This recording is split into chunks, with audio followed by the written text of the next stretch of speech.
good evening, B's, G's, NB's, Peens, Vagines, and in-betweens. I come to you as always as Charles, otherwise known as CP or CeePo, Savage Cinema, WILIscredia. It's me. Welcome to another edition, episode 2, technically, of The Green Room. I don't know how much of this you're watching on the WILIscredia channel and how much of this will be behind the Patreon wall or membership wall, but I wanted to circle back to the first episode of The Green Room. Is something that we prior to watching the William Montgomery special on Thank God It's Tuesday, the night before, I reacted to a piece of drama content about like a showdown between William Montgomery, who's a regular on Kill Tony, and a comedian by the name of Chad Daniels, who I would have argued was something of a straight man to the chaos and absurdity of that of William Montgomery. But if there's anything that I've noticed in my like, and to be fair, my algorithm is cursed because I've clicked on a video or two of like these, you know, drama mining comedy channels. So I understand and I completely agree with the fact that like my algorithm due to that could be like just absolutely cursed, and like I'm being suggested and forced fed all of these, I don't know, weird angles on how Chad Daniels was apparently like either not good or not funny or uh easy for you to say, disrespectful of William Montgomery because he didn't know anything about him and he didn't know like his shtick. And I think that that's a little, I don't know. I think that I found that offensive more than anything because why why is the guest who's doing something of a, you know, for all intents and purposes, it's a glorified open mic night. Why is he, you know, someone who has his own Netflix special and like that's what he was plugging at that time? Why is it his job to keep up with, you know, the comedians that are performing there, especially when there's this we literally pick names out of a hat element to that. Like how many how many little pieces of paper would he have to go do homework on? Like that's a little insane. I get it. Montgomery is something of a regular, but there should be a two-way street here. Like this, the thing that I'm kind of concerned with when it comes to like the Kill Tony corner of the internet and the fandom for Kill Tony is they all seem to act, excuse me, most of them seem to act, or the vocal minority seem to act like Kill Tony is the be all end all, and you must know everything about things that happen on that show, and you must respect everything that happens on there. And like the flip of that is you should consider yourself lucky to be anything on this show, and you earn respect. You don't deserve respect. Again, that's based on my cursed algorithm thing. But I wanted to watch some of Chad Daniels's Netflix special, Empty Nester, which is the thing that he was plugging while on Kill Tony. And I'm going to be as neutral as possible. And I'll say it again, I don't think there was much to that exchange, like this big showdown. I think he played it well. And if anything, the fact that people were bothered that he actually like combated Montgomery with like jokes of his own, like mocking his talking style. It's weird to get upset for one thing but not the other. And again, if a comedian isn't like that, if a comedian doesn't scream, if they're not like energetic like that, it's your job to get yourself in a place where you're comfortable, or at the very least, which what I thought he did, he was playing the straight man to the absurdity of William Montgomery, where he would have this prolonged yes. If you're not going to match that, why not be the polar opposite to set this dynamic up? So I wanted to see what his stand-up was like because if it turns out that Chad Daniels is loud and, like, rambunctious, then maybe there's something to it, but I suspect that the internet or the Kill Tony drama sphere of YouTube have equally as little knowledge of Chad Daniels as they're accusing him of having of, their little show there. So, again, if you're watching this, on the YouTube channel and it's incomplete, that is a copyright reason. That is, the Big Brother coming down. There's some version of this somewhere. Uh, I'll let you know, when this resumes being live. But, so we're going to go right ahead directly into the Netflix theory that is, uh, s simulated spontaneity, because this is a Netflix special. I don't know if you would want I mean, you know what? He might have genuinely, tripped up on it and left it in, but, there are times where comedians do things where they'll have some sort of, "Oh, I didn't mean to say this," and have, like, this, like, 45-second chunk that just feels really, really tight, which that did. Um, if you're aware that you're stuttering while recording a special, you may want to just, start over or steamroll through that, like, just repeat the thing again.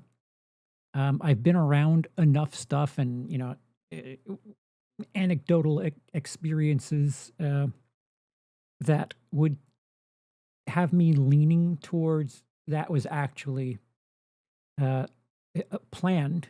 Again, simulated spontaneity to make it seem like, a bit stronger than it was. It's still strong.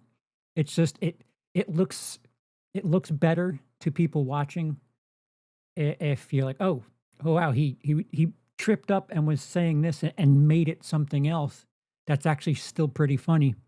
I mean, only people that have seen him live would know the answer to that, or more importantly, he would know the answer to that. But, if you've seen these comedians on shows where, leading up to their special recording, and then you're watching it at home like, "Wait, what?" Um, it's it's it it's not unfamiliar, but I certainly can be wrong. I mean, he could just be that solid, but it felt way too easy to sidestep into that material. It could have been a thing where I don't know. I have skepticism about that that trip up leading directly into um, a different joke that felt prepared. My humble opinion. Long stop. It could be a long stop because he could be planning to cut that out. So you can argue on either end of the theory. So I guess choose. Oh, so he might have.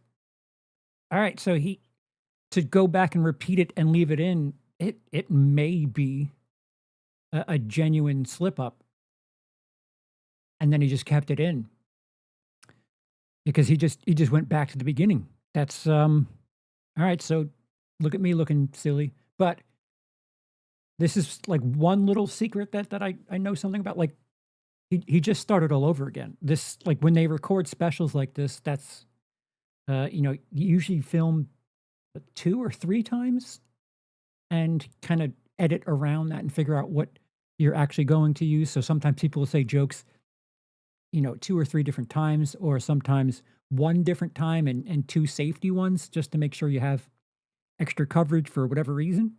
But they left both in, which is it's interesting. That is like fantastic writing. That's a really brilliant use of misdirection. Schimmel-esque, if I do say so. Um, Having that set up like that, saying enough that you're painting a picture in your head.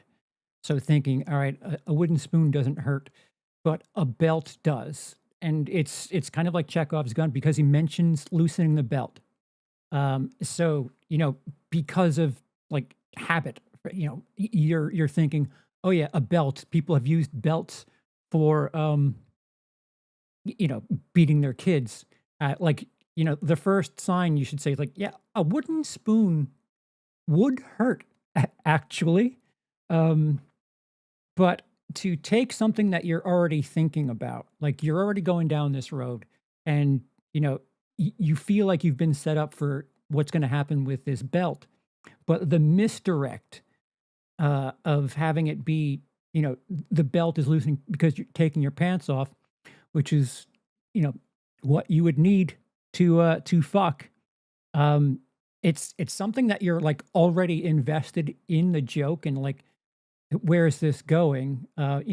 You're already like tilted a bit because like there are these gender roles that are swapped and like already that feels odd or peculiar or funny or all of the above. And oh, how is this going to be funny? It seems edgy, and to think of the absurd idea of a mom being the more physical one, like you're already like down that road and you're getting ready to be taken on that journey, and then to kind of take it and put it in a very, very starkly different direction. It's been set up. You just didn't realize that that was set up that way. Um, and it's pretty edgy. It's pretty fucking funny. It's again. I'll go back to the Kill Tony crowd. This kind of feels like it would annihilate that crowd on the Kill Tony show is what I mean. That's a really, really strong misdirection. Like I said, Robert Schimmel was probably my favorite comedian who used misdirection a lot. Um, the thing I've noticed about we're 23 minutes into this show. What I've noticed about Chad's jokes, like some of the edgy things are, they're not 10 out of 10 on like the quality scale, but the moving the needle of discomfort, edgy, finding the line, and perhaps stepping over it. Uh, he he's really hitting marks on testing the audience's boundaries. Again, nothing is really 10 out of 10, but most of his stuff is like a solid 7, 8 out of 10. And if you consider the fact that he's testing boundaries, like some comedians don't do that. Um, it's like solid material, and to write that way and to have a misdirection for something that was already kind of set up as peculiar and odd, and then go in a very different direction. And it's, I guess I'll let it finish. Comedian stepping on a comedian here. Bad. So, in case you haven't noticed, that was pre-recorded. I forgot. I don't know why I forgot, but I'm in in copyright parole or probation, one of the two, if not both. Um, yeah, so I had to pre-record that. That's obviously trimmed down.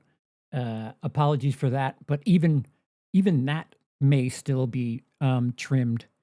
Um, I would advise you watching that Netflix special for yourself first, and then if you want to join me uh, behind the membership wall, then I appreciate that. But please give all money intended to watching that to Netflix.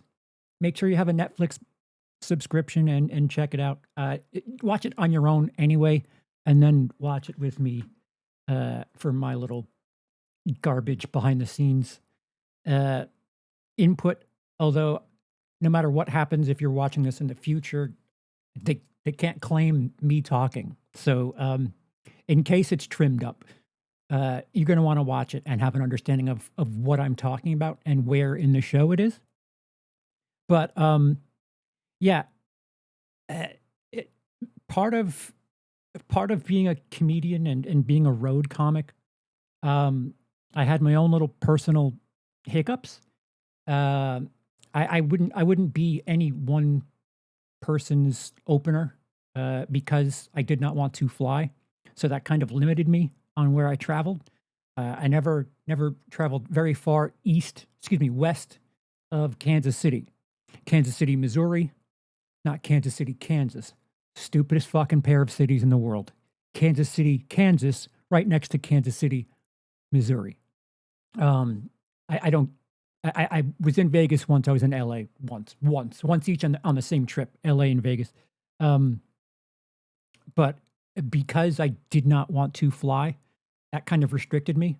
Where I would just go to clubs and other venues while whatever headliner I worked with, headliner and feature most times, um, they would go to someplace else that was on that comedian's tour, and I would go, 4 cities over and be ready for that. It all depends. For the most part, I didn't have very many, you know, same acts that I opened for over the course of a week. And some people, they do have a traveling opener, a traveling MC. It all depends. But, those people who are like touring like that, they fly. So I was pretty much, I didn't go much further south than Virginia. I did. I performed in Georgia and Florida, but for the most part, for the sake of travel and being tight and being able to capitalize on being able to work in short shifts, because driving, you're not going to drive from Boston to Florida and then just get out of the car and be in time for a performance and then leave again and go somewhere else. You kind of plan it out. 4, 5 hours was probably the most I would drive in any one shift. But having said all that, someone like that, Chad Daniels, is someone I would have benefited from experiencing some of those bits, maybe a couple of weeks in a row, seeing how that stuff develops. Because when you go see a comedian at most, especially, this is less so the case for like venues, like stadiums, theaters, things like that. Like if you're spending an evening with someone, chances are like that material is pretty well polished. But if you're going to see them, at the Chuckle Hut Bar and Grill on a random Thursday, they're working shit out. Um, and everything that I learned was being on the road and experiencing things through multiple comedians' sets, learning a lot by experiencing the same material over and over again. I've had people that have asked me, "Why do you do the same joke? I just saw this last week," and it's like, "Yeah, no, It's not ready yet. It's like a bread in the oven. It hasn't risen yet. It's not ready to eat yet. Just because you experienced it last week doesn't mean it's ready for consumption. That's for sure. But to experience some of that material and how it went would be an interesting learning experience. Uh, the fact that he tested boundaries and like really got people comfortable was quite a feat. I don't know how long he's been doing it. Um, and to be fair to the like the Kill Tony crowd, to the drama universe, I am equally unfamiliar. I have an excuse. I've been in the dark for technically over 6 years now. But that doesn't change much because, like I said in the pre-recorded section, his material is very Kill Tony friendly, and if anything, like he does really good work writing his material and getting you in a place that like he did. That was clipped. The material on the Catholic Church was clipped. Please go watch that. Um, he finds a line and like he steps over a line and gets you to where he is, not to where you were, not the line that you started with. He gets you to where he is, which is just over the line, and then that becomes your reluctant comfort spot, and then he pushes again. And he did that again with the belt joke, which that misdirection is like I said, Robert Schimmel-esque. After you're done watching Chad Daniels's Netflix special, I suggest watching either of Robert Schimmel's two most recent final uh, stage specials. Life Since Then was the last one, I think 2009. After battling cancer, uh, dude, his life story is incredible, and his material on top of it just makes it that much stronger. But Robert Schimmel, really strong uh, person to get you somewhere where you're uncomfortable to begin with, and like that's your new comfort spot. Like, okay, he stepped over a line. I don't know how I feel about it, but I'll go with you to this spot. And by doing that, by getting you in a place where you're not comfortable to begin with, but you're like reluctantly going on the journey, you're already past the boundary. And then to misdirect to an even bigger boundary, like that's how you push boundaries and how you find lines. And that Chad Daniels joke about the taking the belt off, and you as a crowd are expecting, oh, he's going to joke about, and again, you need to factor in that beating your kids not fodder for laughter. He's already got you in a place where you're like, ugh, I don't know how this is going to be funny, but go on, keep going. So the gender swap of mom being the more powerful one, the more dominant one, and like again, a wooden spoon hurts. If someone's swinging it at you and you're a kid, it hurts. But he's got this setup where it's like, okay, mom's taking her belt off, and because of countless jokes before, you're thinking, oh, right, so instead of getting hit with a spoon from dad, they're going to get hit with a belt from mom, which again, you're already someplace where you're probably not comfortable to begin with. You're maybe a step or two too far. And then he has you set up thinking you know where he's going. And then to say, but to get fucked by your mom. That is like such another step further where like you're laughing because it's still a step further. It's still a possibility because he didn't say she took her belt off and started swinging. He just said took her belt off, which if you tell that joke a different way, sure, taking a belt off to fuck, that makes sense. But in the way that it's framed, the way it's set up, leads you to believe, oh, she's going to use it as a weapon. But he's got you to a place where, maybe you're not exactly comfortable with the thing. And then he takes this left turn to something that, in a different environment, in a different setup, it doesn't feel that exciting or surprising. But the way he does it, and, with everything that comes before it, it's quite shocking. I don't know very many comedians that write misdirection like that. And again, this is why I wanted to kind of experience a bunch of shows of his. How long did it take him to work that out? I don't know. I don't know anything about this guy. I don't know if he writes on stage, and if that were something that he would work out on stage or what. Um, Writing on stage, for those of you who don't know, I would write on stage. Um, Writing on stage is you have an idea of what you want to talk about. You have an idea like this is the thing I want to say. There's no real script.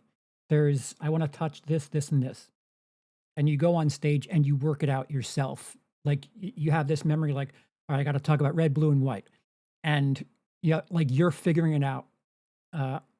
And the flow is where you're finding it. Like there's like 3 or 4 clips of me, you'll see things that are similar but not the same. That's because like unless it's like ready and polished, the material kind of gets weaved around and shortened or lengthened. It all depends. It's not really a script. Where people who don't write on stage, they have a thing that they memorize. George Carlin, if you watch George Carlin, especially in the late 90s, early 2000s, that is a tight script that he's delivering. Like you could tell that like he's just memorized it and that's it. There's no real wiggle room. I think if I'm not mistaken, Eddie Izzard also writes on stage due to a learning disability, which neurological disorder. So I have some sort of parallel to that. But people who write on stage, if you watch their show multiple times, you'll experience something a little bit different every time, and it doesn't really feel like it's scripted. Whereas someone who writes off stage, it's very much a scripted performance. Um, Having said that, I'm curious to see if Chad Daniels writes on stage and how he maneuvered that joke because when you do something for a special, that's kind of like that's like you telling the world, all right, this joke is ready for you to have. Um, I mean, shit, especially performing it for Netflix, and like this is the next big step for whatever his career would be. But um, to to go back to the source reasoning behind all of this, um, so not that it mattered, but as far as respect of a writer, most especially respect as a comedian, um, maybe the Kill Tony crowd, like the fandom that is like ultra perturbed at his disrespect of William Montgomery, should check his material out, if only to realize that if they let him perform at Kill Tony, he would do quite well in front of that crowd. Um, and again, he's a solid writer. Um, I didn't know William Montgomery prior to what 5 weeks ago. Um, if you don't know who Chad Daniels is that's fine. But to assume that someone who's doing a guest spot on a show, as a paid guest, not a 1 minute open micer, to assume that that person is being disrespectful while um, playing along, I would say. So William Montgomery is a specific style, like this loud, erratic thing. Um, can you imagine if two people were being loud and erratic? Um, it would kind of like cancel itself out and not be a thing. I felt like the first thing that he did that people had an issue with was the person with CP, cerebral palsy, um, joking about laughter. It's just joking about laughter. Well, that's a good place to start. Joking about driving, and it, it, Chad laughed and asked him, "What you were driving?" Which is, you know, it's a good setup. I mean, like, yeah, if you're aware of the situation, that is funny. Um, I would hope that the comedian that brought that up would understand that, but like, I don't know if he was genuinely offended, but people in like the comedy drama universe were like, how dare he jump to that conclusion? And I think they only said that because the comedian with CP decided to say, go fuck yourself with that or whatever. But again, to be charitable, his tone of voice, would you be able to read what his intent would be considering his delivery style? Would you know whether or not he was being sarcastic depending on like who's delivering that material? And from what I understand, like off stage, they were fine. So I don't know about that so much. So like that's the seed that's planted with you know Kill Tony drama comedy YouTube, and then this exchange between William Montgomery and him, which again I would say William Montgomery is high and erratic and whatever, and Chad went the opposite way to as if to be like the straight man. I I don't know, like, again, putting myself in those shoes, and thank you for requesting that. Um, I would, if I were alert enough to do something, I would probably do the same thing. Like, yeah, I don't want to match you. I'm not comfortable matching you. So I'm going to take it down, which is where I'm comfortable. Um, if that's okay with you, uh, fine. If not, also fine because like I'm not prepared to play this game. Um, and the other thing was when when Chad mocked the way William Montgomery was talking because he was talking like a valley girl, and Chad mirrored that. And again, if William Montgomery like fakes being hostile and upset, wouldn't you then think that him being hostile and upset about being mocked about his voice is also part of the act? Because like that's the problem with these like character people like Andy Kaufman. Like how do you take him seriously? Like if nothing is off the table, then what, everything's off the table? It doesn't make sense. Like it seems like for the sake of what I want this to be, that's what it is going to be. It doesn't work last time, but because I feel this way now, now these are the rules. And sorry, that's not the way it goes. And again, uh, to the comedy environment, the crowd laughed. The strongest laugh was Chad both going, yeah, and mocking his voice. Um, Part of the problem that I guess what I guess some of their issue, something that could be factored in is the fact that the band was chiming in. There were sound effects that were playing into it. Like I guess that would be the first sign that okay, this is normal or like this is a part of the show, which I don't know, Chad could have been aware of, but there's also like if you're aware that what Chad is doing to William can be perceived as bullying, then what do you call someone who's yelling at someone who isn't yelling? And the entire band and all these sound effects are playing while he's yelling at you. Like if Chad is bullying William, what the fuck is William doing to Chad? Because like everything is going against Chad in that situation where like dude, like that's not fun. People, sure some people are supposed to be aware of that and be okay with their surroundings, but some people aren't. And to think that every single person should be okay with that is insane. Um, Adam says if people got really offended, wonder how they'd feel with Carlin or Pryor. What in regards to Chad or William Montgomery? Because I don't know which I didn't see that until now. Apologies, but like again I don't really have my finger on what is like fake, what is fabricated for the sake of clicks and shit because it that drama on YouTube is I really cursed myself.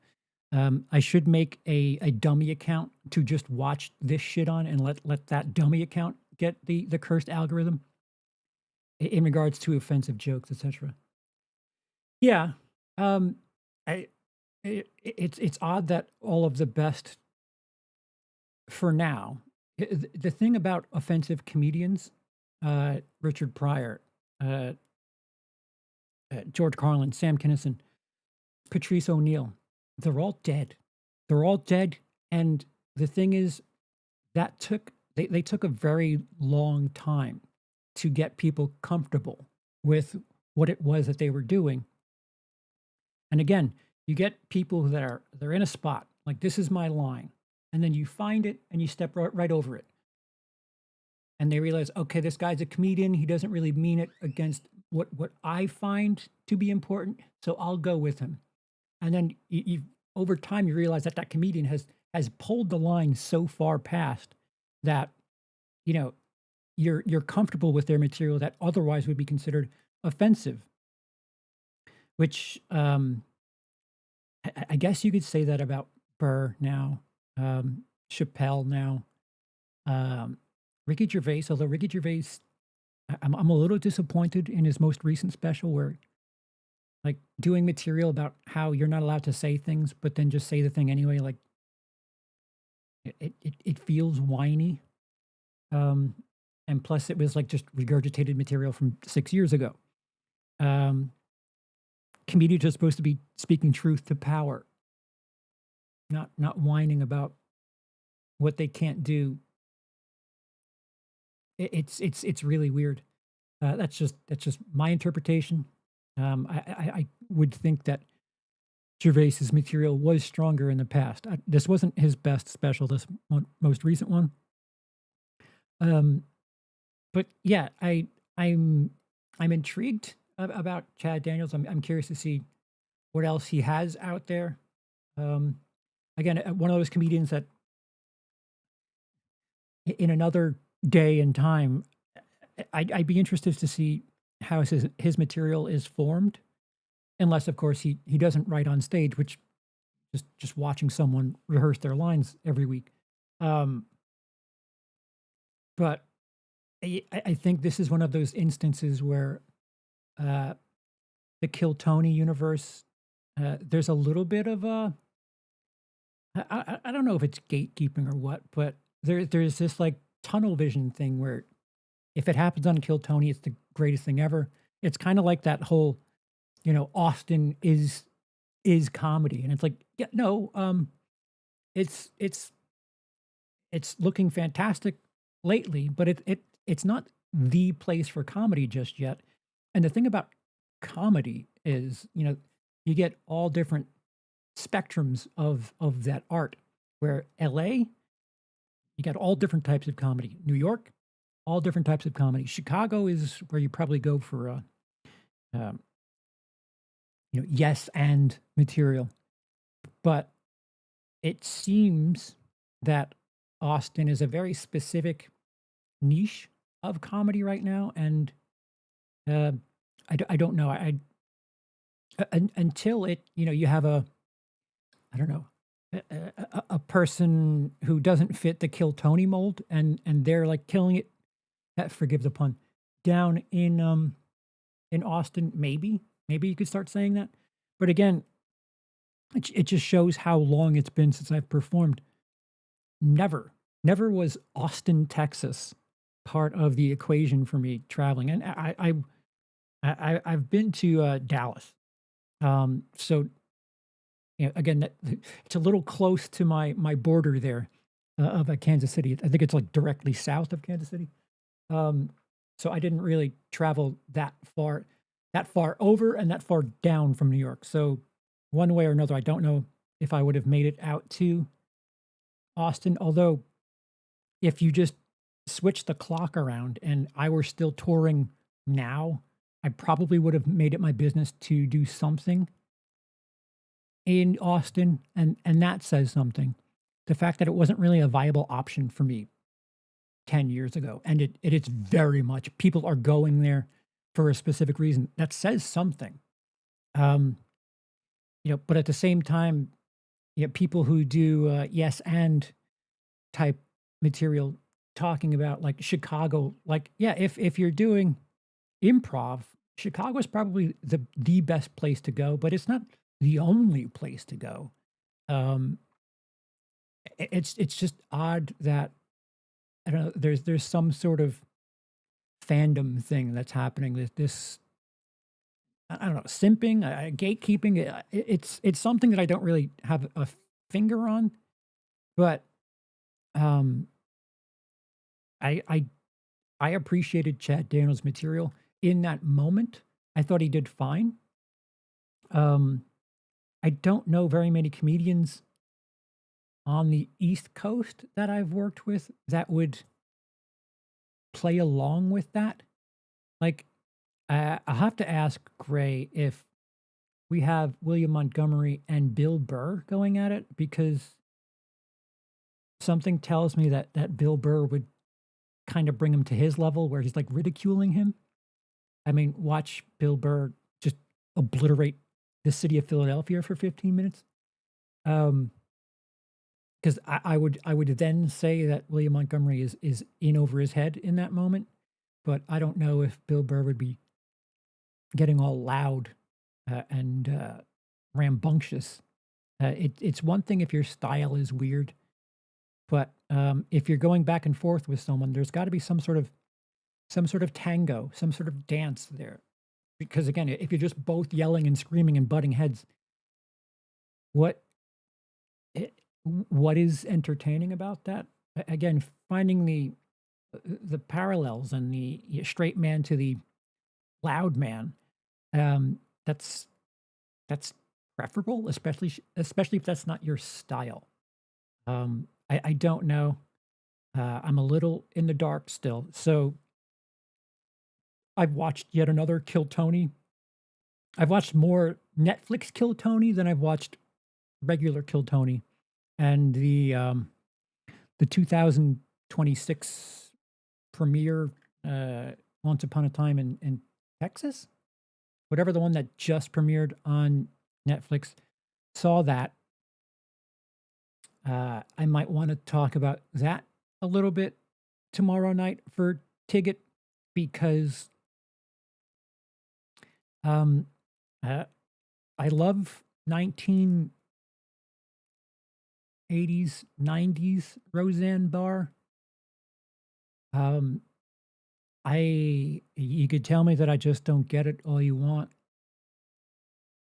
I I I am not at all impressed with Roseanne Barr, especially from that that guest spot. You want to get mad at someone. Chad Daniels at least held his own. Roseanne Barr, um, yeah. So that's a better question. If William Montgomery was yelling and being loud, and Roseanne Barr was doing her nasal whiny thing back at him, would that be fun to people? Because like that's what happens when you get two people that are the same volume and the same frequency. Um, I Yes, Adam. Roseanne fell off a cliff hard. Yeah, I would say that too. Like it's weird that her 3 minutes was just abysmal. Like she did material. She did 3 minutes, which is three times longer than the open micers and the guests and all that shit. And she couldn't get half of the laughs that people were getting in a third the time. Um, Something's happened, and I don't know what it is. I don't know if something's going on personally, if intoxicants were involved, but not a great look. Rob Schneider was probably the best panelist for that. Um, he seemed the most um, capable of feeding and delivering back and forth, like being able to, all right, let's do a thing. I recognize what your material is. I will try to adapt to it and give you something to work on, which is very strong, if I do say so. To recognize what a comedian's strengths are and feed it is good. It's impressive. Um, Fluffy was also there, a little too polite to just about everyone in in my opinion. Again, I'll try to bring this up, but the thing is, whenever we talk about things, it always comes off like, uh, Lapsed and I are both like beating down on Gray, and I don't want that to be the case. But I think it was Lapsed who said this that every now and again when you watch a Kill Tony show, it feels like you're being gaslit into thinking things are funny, and that's what that Netflix special felt like. Where oh, really brave, good job, and it's like, is it? Is it? Because, there's been 6 acts so far, and I don't know if I would call half of them strong, but you guys are whatever. I don't know. Like, I get the idea of, people who haven't been doing it very long performing for a fucking stadium. That's a wild idea. Um, like, yeah, to be congratulatory, sure, but, like, you've had this opportunity, you've done the opportunity, now let's grade your opportunity based on the environment. I would kill for someone to be like, "Do you do you think that that was, of a stadium quality set there, and I would like to hear what their opinions are. And the spoiler to all of that is, um, I happened to catch Timmy No Breaks' set near the end of the Netflix special. So once again, I'm not going in completely dark, but interesting. I guess I have a little bit of an idea of where we're going tomorrow night, but eh, I guess based on the one set that I've seen of Timmy No Breaks, in comparison to what I've seen of William Montgomery prior to doing our TGIT um, Discovery episode, I'm a bit more open and encouraging to the prospect of enjoying him.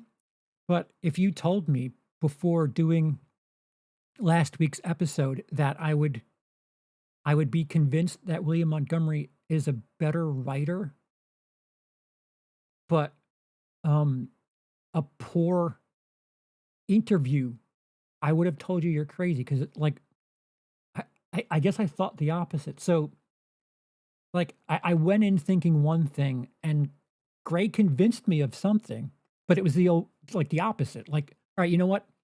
He's not that great in an interview, but he's a really strong writer, which is like the total opposite of what I was feeling going into that. So I don't know.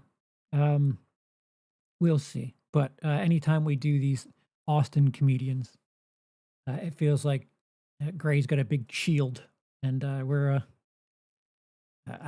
trying to look at things from the comedian's perspective at times, but um, my notes on the Kill Tony 2026 premiere, a little kid glove, if I do say so.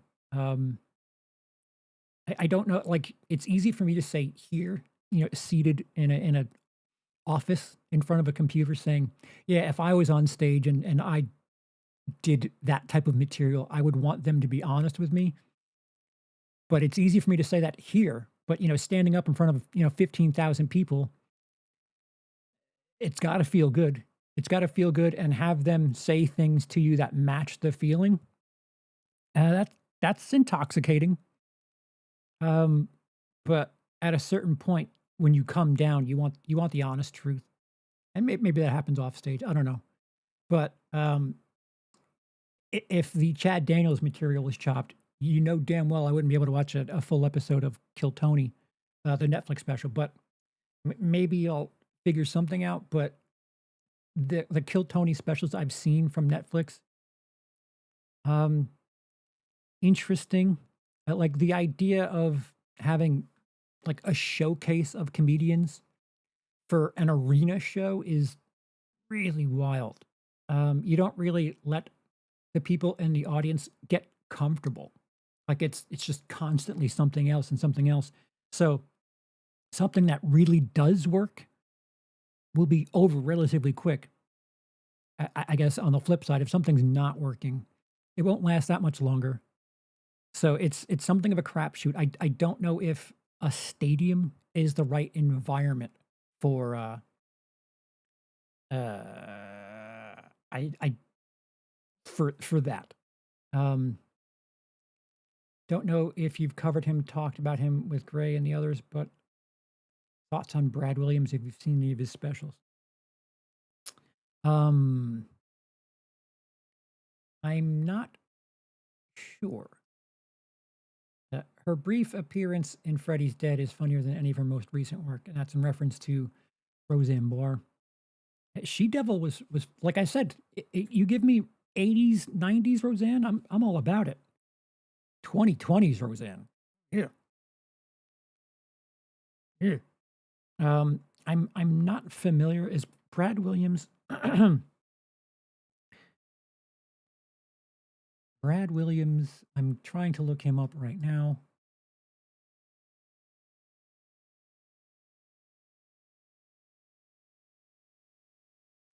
Oh, Oh, Hornswoggle. Um, I'm familiar with him. I have not seen his stand-up. Yeah, I guess I'll pass that along to Gray and Lapsed. At a certain point, we're gonna try to talk about things that we enjoy because it'll be a long year if we're just like learning things and reluctantly he's not bad in my opinion. All right, I'm open. Brad's pretty good. Okay, I'm open to it. As a matter of fact, I think we were it's Hornswoggle. Yeah, I think I was performing when he was performing. I did not open for him. I did not MC any of his shows, but there were certainly gigs that I had that he was going to be at that venue, either had just been or was going to be. Considering who he was probably an airplane comedian, so wouldn't have me as an opener. So that might explain some of it. I was a car comedian, not an airplane comedian. Um, Sometimes a train comedian, but never a plane comedian. Um, eh, I'd like to get into things where we discuss a bit and why we think it's good. Like off the top of my head, that misdirection that um, that Chad Daniels did with the belt. Um, is it a 10 out of 10? No, but everything leading up to everything, the fact that you have this gender swap thing, like normally men are imposing, and you have this uncomfortable situation of beating your kids. Like that table is set. If you're going for the ride there, you're already kind of uneasy about it, and then to have it be the mom actually being the one, it's like another tweak on that, and then to twist it with the misdirect punchline of imagine being fucked. That just goes in a completely different direction, and it goes really hard. Forgive the pun. That's like a really masterful use of mixed, easy for you to say, misdirection. Um, Although if I were probably wanting to highlight use of misdirection in stand up, I would have to use some sort of Robert Schimmel bit. Maybe we can highlight something where we highlight a joke or a piece of material and why we prefer that delivery, that style. Um, Robert Schimmel had a lot of that stuff where he would make jokes about you know having to get trapped by someone. I think it was one where he goes water skiing or scuba diving, and the person brings them deep below the water and says, "All right, we're not getting back up to the surface until one of you blows me." And the joke there, the setup is it's Robert and his wife in there with a scuba instructor, and I think he lays it out that the wife, you better get to this, and the tag to that is, "So I'm blowing this guy." Uh, it's not the best use, but he has so many uses of misdirection, and I've absolutely butchered it.